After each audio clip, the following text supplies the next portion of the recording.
What if the IRS code is quietly rewarding short-term rental operators more than you think? And now you have a real business, which is this short-term rental that gets you some of the same deductions that historically only the real estate professionals were able to get. Meet CPA Anne Gannon. She's a tax strategist who's seen behind the financial curtain of America's savviest investors. To me, the biggest part of any rental strategy is building that portfolio, right? Like how many properties you have in 5 years, in 10 years. Are you looking to sell them? Are you looking to hold them? And her happiest retired clients, they all have something in common. They're real estate investors. To say, have you really thought about what that life looks like? Have you thought about this retirement life? And have you at least looked into whether real estate could be part of your business? I'm 31-time Airbnb superhost Jason Muth. I've worked in the media business for over 25 years, and in 2016, I started my Chapter 2 in the world of short-term rentals. Since then, I've welcomed over 5,000 guests and their furry friends to our homes. And we're here to show you how to create a smart stay. Now, on with the show. All right, Anne Gannon, welcome to the show. Yes, thank you so much for having me. I'm really excited to be here.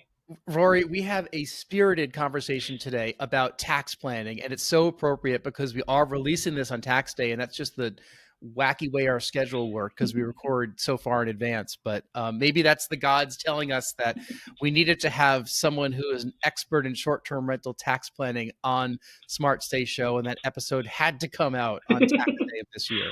Exactly. Yes, or Celebration of Patriots Day. So yes. Yeah, we were just talking off camera about you started your career in Massachusetts because here in Massachusetts we don't always have tax day the same day. No.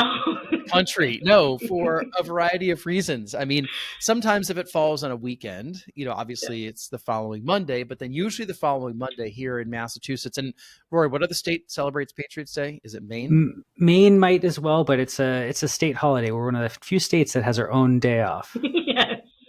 So, it's also Marathon Monday, in Boston. So it is a big deal in Massachusetts. But what does Patriots Day celebrate? Do you know, Rory? The Battle of Lexington and Concord. Yeah, I was saying the first shot, right? He knows this kind of stuff. I don't know that. But so it's usually the Monday after tax day. So if tax day falls on Saturday, the 15th, then the 17th is Monday. And then in Mass, we don't even have to file everything until the 18th, right? Yes. Yes. So you started your career here in Mass?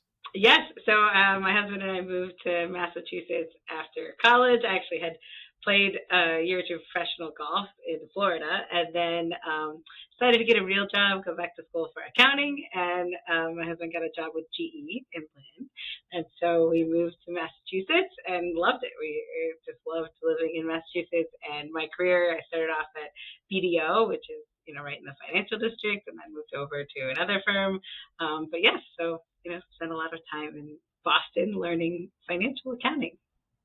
So we should say that Anne is a tax strategist and business growth coach with the Largo Group. Are you in Florida now? No. So we actually still have an office in Boston and also in Philadelphia. So I live in Philly, but go to Boston quite frequently. So yeah. Oh, you live in Philly? Oh, okay. Yeah. Yeah. Well, are you an Eagles fan? I mean, we were always Patriots fans, so we're sort of, our kids are Eagles fans. So. Yeah. Well, the Eagles had a great year this year, obviously. Yes. Yeah.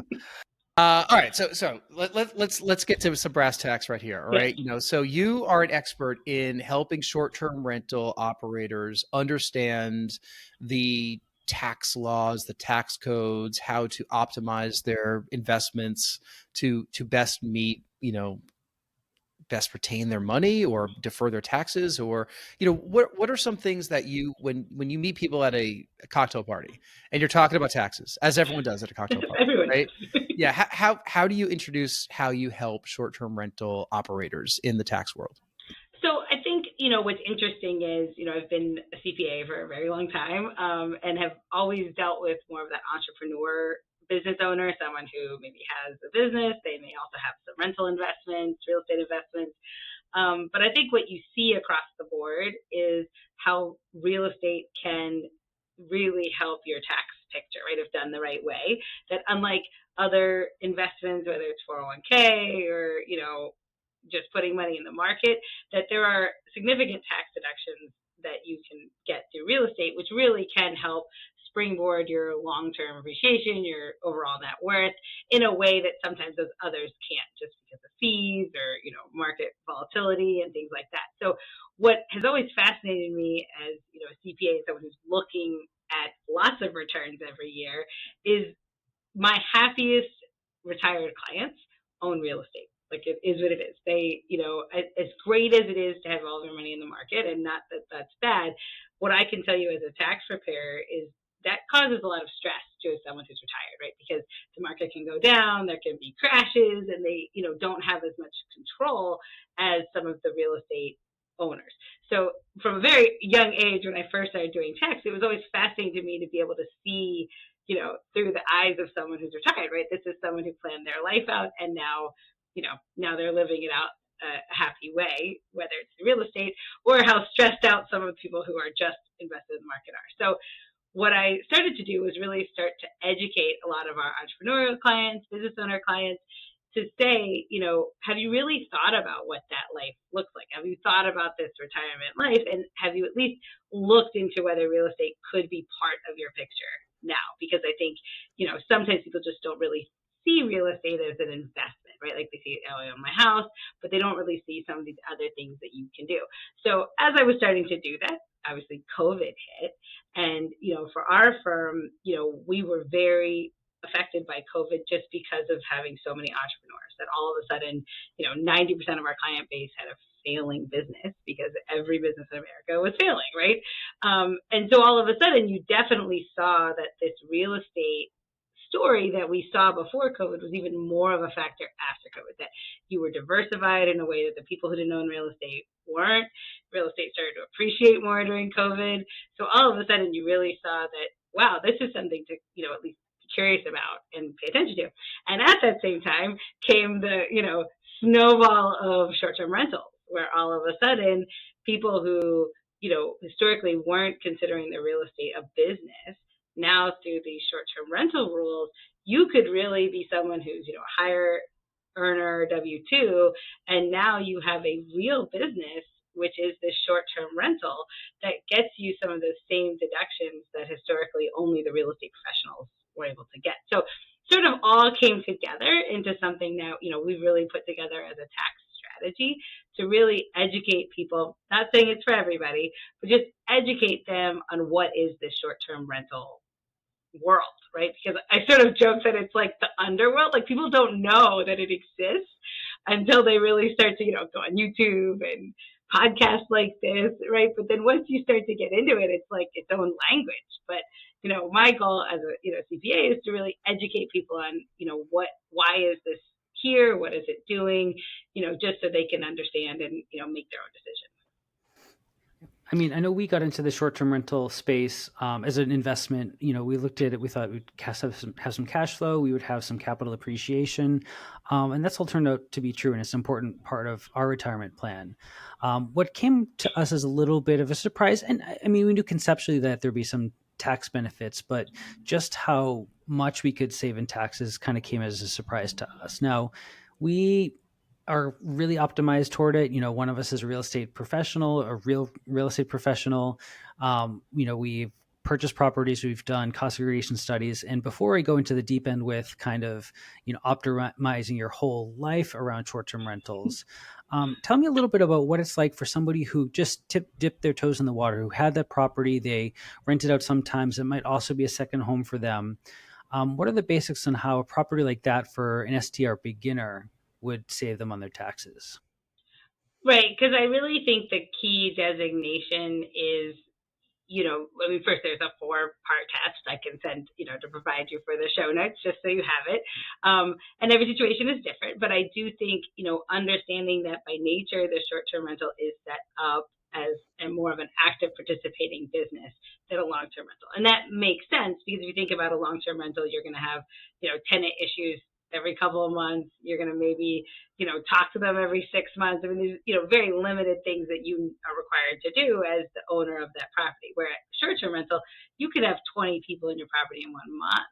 So there's a lot of work that goes into a short-term rental then that's the baseline for why it's treated differently than a long-term rental because of the work. So I think it's first good to understand as an investor that, even if you're only renting it out a couple of months a year or 4 months a year, whatever it is, there is a lot of work that's required. You have to keep up with all the websites, the Airbnbs, the pictures become a thing. I mean, the people that are doing short-term rentals well are running this as a well-educated, planned out business, the staging, all of that. And so, when you look at the tax treatment, in some cases it's even, educating, other tax preparers, because they could say, well, that doesn't make sense, but this is truly a business. I mean, these people are on their phone at 11 o'clock at night because the guy can't start the grill. This is where, again, the long-term rental sort of a set it and forget it model. And so, I think by nature, understanding these are two different rules for two different businesses, is a good place to start. But I think, from that point is where you get into, like you said, whether it's cost segregation, some of the depreciation write-offs, and that's all part of the strategy. I think it's really important that the investor understands, from a tax standpoint, depreciation is a pie, right? If I'm going to take 80% of it in year one, then I have 20% to take over the next 5, 10, 15 years, whatever it is, plus STRs are set up at a 39-year useful life for that core building, where a residential rental is a 27.5 years. So depreciation is really a strategy that people need to understand. I mean, when I deal with our clients, I walk them through, if it's going to be a very high earning property, there's some cases where it doesn't even make sense to take everything in the first year, because you'll have more taxable income in year 2 and beyond. So it really is good just to understand, what is depreciation? What are we even talking about? And then, use that as, part of the strategy, because to me, the biggest part of any rental strategy is building that portfolio, right? Like, how many properties are you looking to have in 5 years, in 10 years? Are you looking to sell them? Are you looking to hold them? What is that long-term plan? And then backing into year one's, tax strategy as a result of that. So let me underscore two things that Anne said throughout her conversation so far. One thing she said is, her happiest retired clients own real estate, which I think is, I've never heard it said before like that. Really? Yeah, no, I haven't, but it makes all the sense in the world. And even though there's a lot of problems and heartbreak and ups and downs that can happen in the real estate investing along the way, I would like to think of ourselves when we're finally retired, that we're going to be those happy retired people owning still real estate, right? So that's good to hear, because you deal with a lot of retired people. Second thing you said is, if I have guests calling me at 11 o'clock at night, unsure of how to use the grill, I'm going to ask them, why are you using the grill at 11 o'clock at night? But, it's like, are you having a party? Like, what are you doing? It's true. No, but in all seriousness, though, we run a co-hosting business in one of our markets as well. And some of the people that we've spoken with, they are thinking this way, where I just had a call with somebody a couple of weeks ago, and he's like, hey, my financial guy said that I should diversify and invest in real estate, and I can put, $800,000 cash down on a deal. Do you think it makes sense to do? Some people are in positions like that, right? And, I kind of tell them what it could do on a short-term rental basis. I advise them to go talk to their financial people to really dig into the numbers behind it. But I would argue that most people who are getting into this space are probably working jobs right now. This could be you, listener, where you and your spouse are working in W-2 jobs. Maybe one of you is working, maybe both of you are working, and you want that second home. Right? You want that second home in the lakes, on the ocean, on the beach, wherever it's going to be, one that you're going to visit, which is probably how a lot of people get involved in this space. And what you're not thinking about right now is what the tax benefits are, because nobody trains us on this stuff, right? Even years into doing it, Rory, we bought our first place in 2016. I was dumb enough to have listened to so many of these podcasts and still did nothing with cost segregation until I came home from the Bigger Pockets conference in 2022 and said to Rory, I'm like, I think we should do one of these things. And Rory's like, I think we should too, but I don't know much about it, right? So let me ask you this, Anne. People who just want to buy that first, second home, and I say first, second home because once you do it, you won't do it again. Yes. What are some of the things they should be thinking about beyond what color the accent wall should be and what the outdoor amenities should look like? Like from a numbers perspective, for good planning purposes, like what would you advise them to look at holistically as to whether or not it's going to be a good deal and how to make it a good deal? Yeah, I mean, to me, I think I like to use what we call our rent roll to have an annual look at the property over the first 5 years of owning it. Because, the joke about the retired couple is really true because, as price of eggs go up, their property value goes up, right? So like that inflation is real. And a lot of times when people come from, W-2 world, other job worlds, even if they have a financial background, they're not really understanding the power of inflation. So in 5 years, someone's going to pay more in rent than what they're paying today.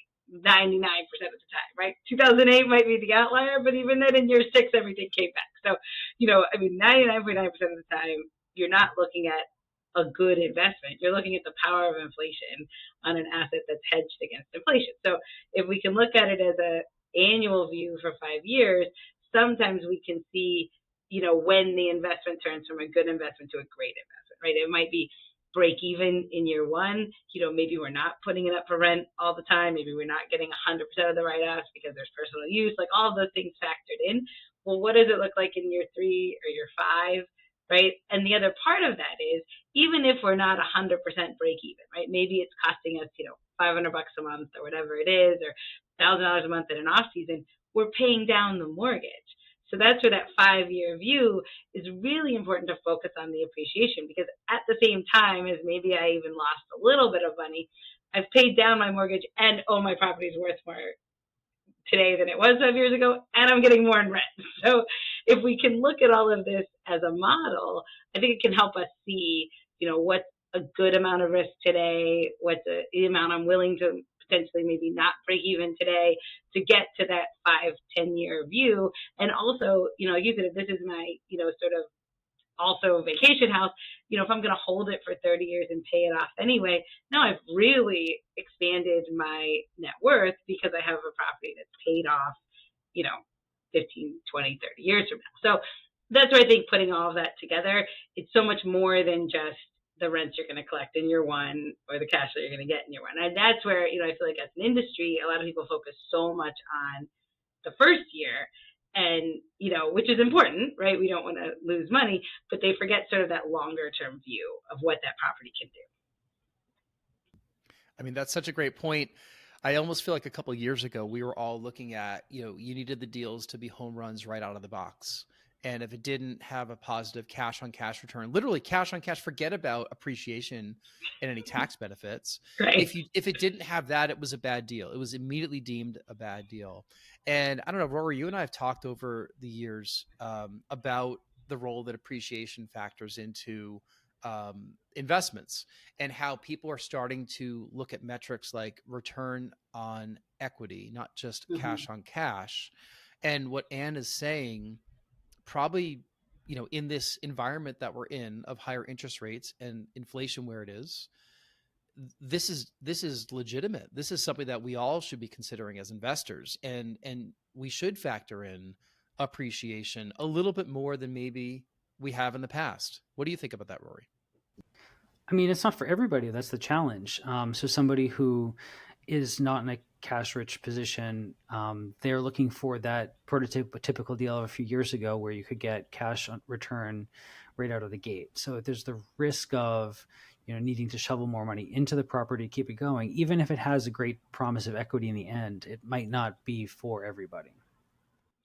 I would agree. And that's where I think as investors doing that modeling before you purchase it, because I think the other thing that I see, as the tax side of things is then, maybe they buy the property, but then there's, 60 grand of like these crazy staging and, all of the furnishings and stuff. And that's the part that I think you need to plan for to make sure, is it worth the 60 grand extra for, whatever that's going to draw and get my nightly rent up? That's true. But is it worth, some of these, extra things that you're putting into the property versus, just renting it the way it is because you're just for the location at the lake or the shore, like you're going to get that baseline amount anyway. So I do think there is an ROI on, the money that you're putting in.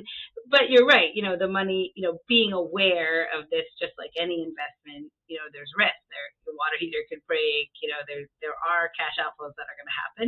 So like being, cognizant of that at the beginning to make sure you have that cash available, helps to make it a good long-term thing as well. Yeah. And, we were in a position years ago where we were working full time for others. And based on our trade of our time and experience for pay, we had income coming in that was outside of our short-term rentals. Whereas right now, all of our income is from anything we're doing connected to short-term rentals because we're working for ourselves at this point. And you bring up a really good point. I mean, if all of our investments didn't cash flow, then we'd have to figure out how do we pay our personal mortgage. It's a legitimate question to ask. One thing that we have learned along the way is that a lot of real estate investors are always kicking the can forward, right? And they're borrowing against their properties, in non-taxable events. Maybe you could talk to that a little bit, but like if you're going to pull equity out of a property, how much tax do you pay on that? Right. Right. Which again goes back to that educating that long-term investor, because even if you think about things like, like you said, if you're going to want to, pay off a primary residence in 10 years, or you're going to want to, liquidate or, put a kid in college or whatever it is, there's a lot you can do through, cash out refinancing and taking out some of that equity that you've accumulated that is all tax free, because that's truly just a balance sheet thing. I'm taking out my equity, I'm getting, a new note, but that's not a taxable event. Whereas if you go to take out money from 401k too early or some of those things, you are penalized, from a tax standpoint. So it is good to be aware of some of the options you have with this equity. And I think that goes back to, again, to that happy retired client, because they know if I have a property that's paid off and worst case scenario, something happens, I have that equity I can always draw on. So it is, just that other peace of mind to know, to the extent that I've paid this down, I do now have equity. And equity, I think, is something that people don't talk enough about. I think it's very important to understand the value of that, as someone who's looking to retirement or in retirement, it just gives you that extra level. We don't always have that, on the market side. We had a situation, I told Rory about it, and I track this every month religiously. I track the values of all of our properties, both, an estimate based on what I see from the market online, using Zillow and Redfin. Neither one is perfect, but at least it's directional, right? I see how much our mortgage is, the mortgage balance, how much is paid down based on whatever note that we have and wherever we are in paying it down. And then I calculate basically what the equity that we have in each one of those properties is. And I track this every single month. And, I said to Rory, one of our properties, like, last year, I think it was, the equity in that one specific property was up like $60,000, but the principal pay down was like $5,000. And this is a 30-year note that's super low. It was a low interest rate that we got a couple of years ago, but the principal pay down was 1/10 of the growth of our net worth of that property, because of an appreciating market. And, we didn't time it correctly. We just bought it right. We bought it right. 2016 was probably a good time to buy as well. And, it's an appreciating market for that one asset. And it's hard for us to ignore appreciation, because theoretically, if I can get a bank to lend me $50,000, which the value went up about that much, or whatever percentage they'll lend on me, that's a non-taxable event that I could theoretically use to pay our grocery bills. Right. Or I could reinvest it in another property, which is right. kind of what the tax law is written for, right? I mean, like, that's how I justify some of this stuff. They're probably asking real estate investors to reinvest into the system, to be able to hire contractors and be able to like provide lodging for people and be able to provide accommodations for people. It took me a little bit to not realize that I wasn't cheating the tax code between things like that and cost segregation studies. When I first heard about this stuff, it just felt like you're about to go to jail if you do it, right? I don't know. The first time we did that was the only way I could articulate it. But that's how the tax code is written, right? Yes. No, and if you think about, the first part, which is just taking the money out of the property, it is your money, right? Like, that, to the same extent that it's tax free when you take it out, it's not deductible when you put it in, right? So the only part of that mortgage payment that is a deduction is just the interest, right? So if you're paying that extra amount to principal, it's not a deduction when you make that extra payment. So it really is just, you know, this external thing where you've paid down, and then if you're going to take a new loan, there may be more interest, but it really is not taxable on either side. So I think it's good just to be aware of that. It's not cheating. It is what it is. But then I think, like you said, on the cost segregation piece, that really is strategically electing, through a study, to take more of the value of the asset in the first year. And where it gets confusing, again, is that, whole idea of, like, if you have a $600,000 asset and you've done a cost segregation study and they tell you 200,000 of that asset is depreciable in year one, it can feel weird because you're like, I didn't pay 200,000 this year. Like, I paid, maybe 100,000 in my down payment. Like, why am I getting 200,000 now? But it really is the idea that you're going to have less in the future. That over the life of the asset, you can only depreciate the 600,000. That's what it is, as a whole. So you're electing to front load that, which means you're also electing to take less in future years, which is where the strategy starts. Because if the idea is that next year you're going to go buy another one, and the next year you're going to go buy another one, then that makes sense. And you're electing to take more in year one, but you're going to have less to take in year two, but you also know you're going to have another asset that comes into service in year two, and that sort of becomes the strategy. It doesn't work as well if you only have one, because then you are going to eventually be paying more in tax in future years. So that's where historically CPAs have always shied away from bonus depreciation, because it's always been the idea of, why would I elect to take more now, because I probably am going to have a higher tax rate in the future, right? Tax rates, just like eggs, go up. So, that doesn't make sense. But it does make sense if it's a strategy to where I know I have more coming in the future. And that's where I think it starts with having that conversation and really saying, what do you guys want in your portfolio in 10 years? And does this strategy align with that? Because otherwise, year 5, you're like, why don't I have anything to depreciate? Well, you forget that you already took it. So. Yeah. No, it really just puts you in the hamster wheel, where we had a couple of those properties come into service year after year after year. So we have to probably stay in that pattern somewhat. Otherwise it would drive up. Or perhaps there's an opportunity there to take a smaller property and consider upgrading in a 1031 exchange. Yeah. If bonus depreciation, then you can take less because you've already taken some of it historically, but you're still adding more equity against which you can take depreciation going forward. Right. And I think the other thing to think about, because you're running this as a business, you're probably going to have improvements you're going to have to do. It's not like nothing's going to change in that property over the next 39 years, right? So I think that's where also kind of looking at the property, assessing it. They're going to need a new roof in 5 years. Am I going to put a pool in? Some of those things, like then there's going to be more, depreciation and deductible expenses coming anyway. So, 9 times out of 10, it ends up being the best decision to front load in most cases for real estate investors who know they're continuing to invest. But again, anytime you have someone who's saying, I might sell in a couple of years, or I'm not sure this property is for me, it's always good to just have that conversation, because again, that means you have less basis when you sell. So it's a very complex strategy. And I think as investors, that's where I sort of get annoyed with the YouTube channels, because most of the people on the YouTube channel, treat it like it's, buying eggs at the grocery store. And it's really not. I mean, your real estate portfolio is different than everybody else's. Like, it's very customized to you and your long-term objectives as an investor, just like if you're putting money in the market, same thing. So you really want to treat it as, what's the best answer for you, not just one size fits all. Yeah. Now, I mean, with the long-term strategy, I want to ask a little bit about our hypothetical happy retirees here. Yeah. Because one pattern I've seen outside of just tax planning are people who are more in their middle age buying a property as a short-term rental now with an eye toward investment, such that could become their retirement home when they reach retirement age.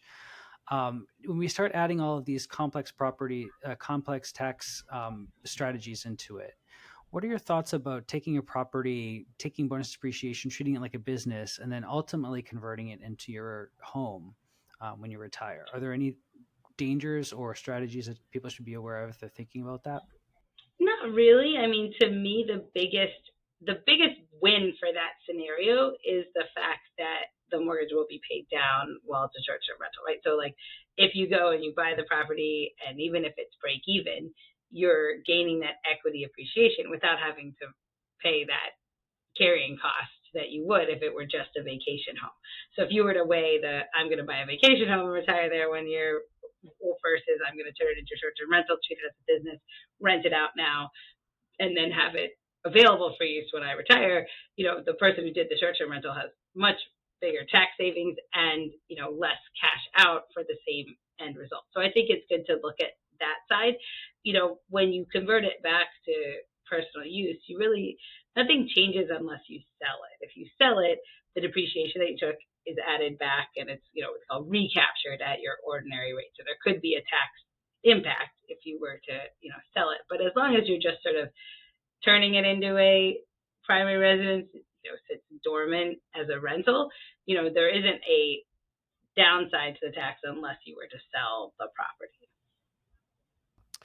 Yeah, and I have to remind myself that, the strategy of many in the real estate world is you hold it forever and you die and you pass it on Yes. to your heirs with a stepped up basis, right? And That's me. I there you mean, go. anytime someone tells me they're selling a property, I'm like, what? No, I mean, the step up basis is, yes, the biggest win.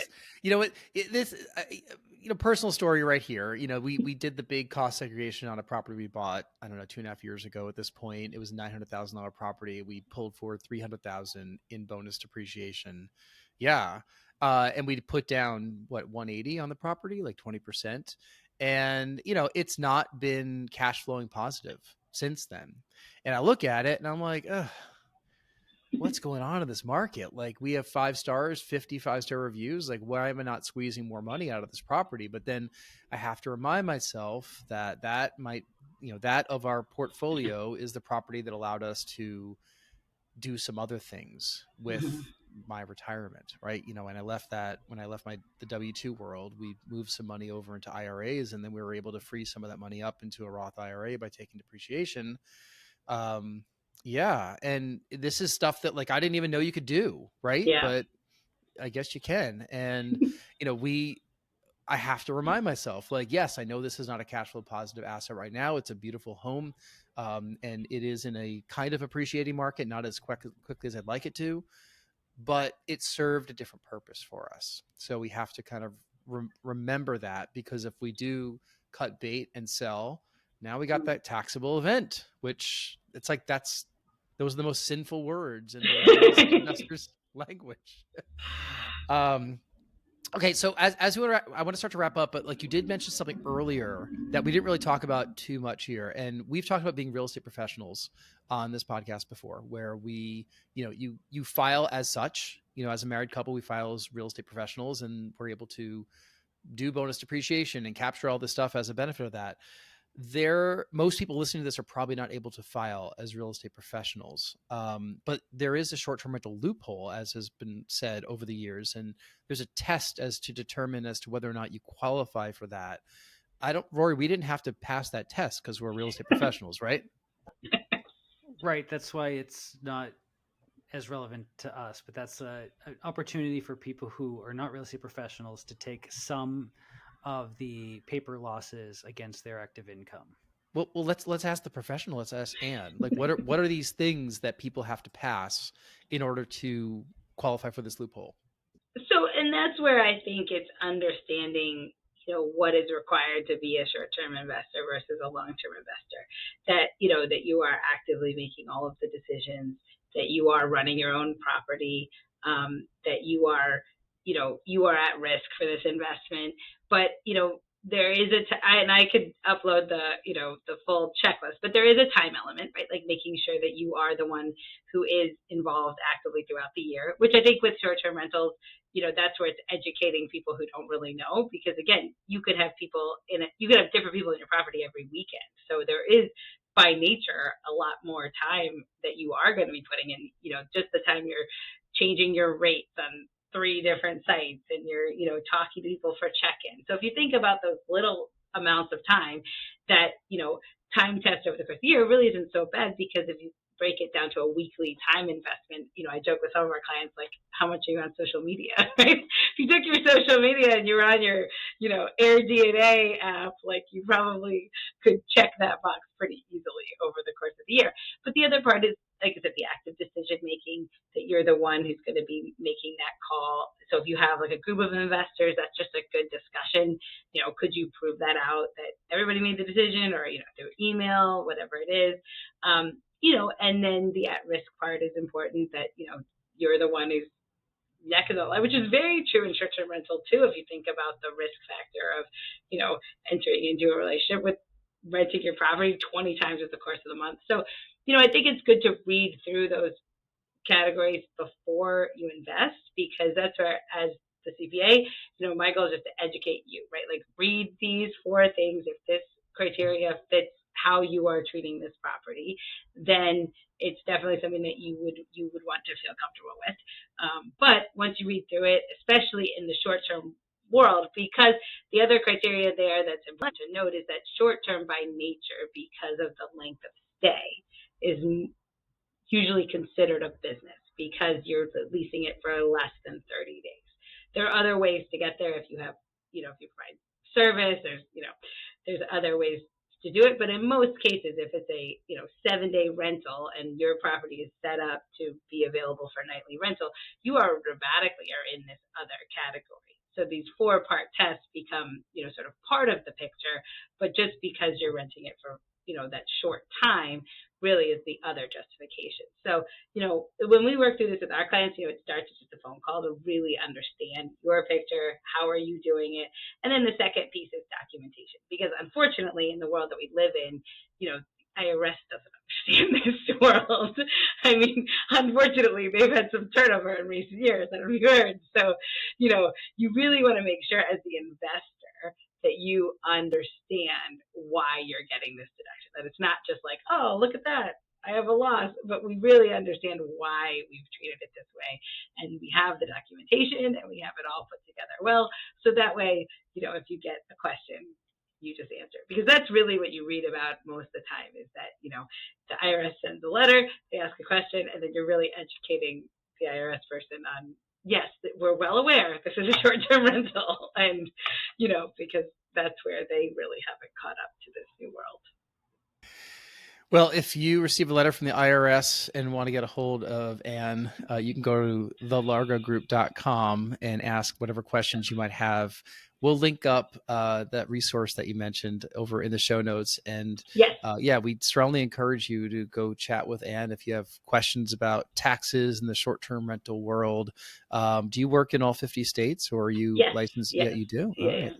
Yeah. And like I said, our biggest goal is just education, right? I think there's so many people out there, in this space, but I think it's really good to just understand the tax side of it, and so that you, the investor, are comfortable with it. All right. Well, don't shy away from tax strategy if you're in the short-term rental world. In fact, it is a key component to everything that you should be doing, well beyond picking out couches on Wayfair and amenities for your backyard. It should just be an A-list item on your list. It should be the top of your list. And you should also consider any legal ramifications. Rory is a real estate attorney that specializes in short-term rentals. str.legal is your website, right? That's right. So come find me at STR Legal. That's str.legal. If that confuses you, just go to rorygill.com and it'll redirect you over there. All right. If you've enjoyed this show, we love 5-star reviews and your comments. If you want to be a guest, smartstayshow.com features all of our episodes and our form to fill out, and we'd love to talk to you. Anne, best of luck the remainder of this tax season. Thank you so much. It was truly a pleasure to be here. Yes, thank you so much. We really appreciate all your insight and the spirited conversation. It's always fun when people in the tax world can make it lighthearted, right? Yes. And thank you for listening, and we'll see you next time.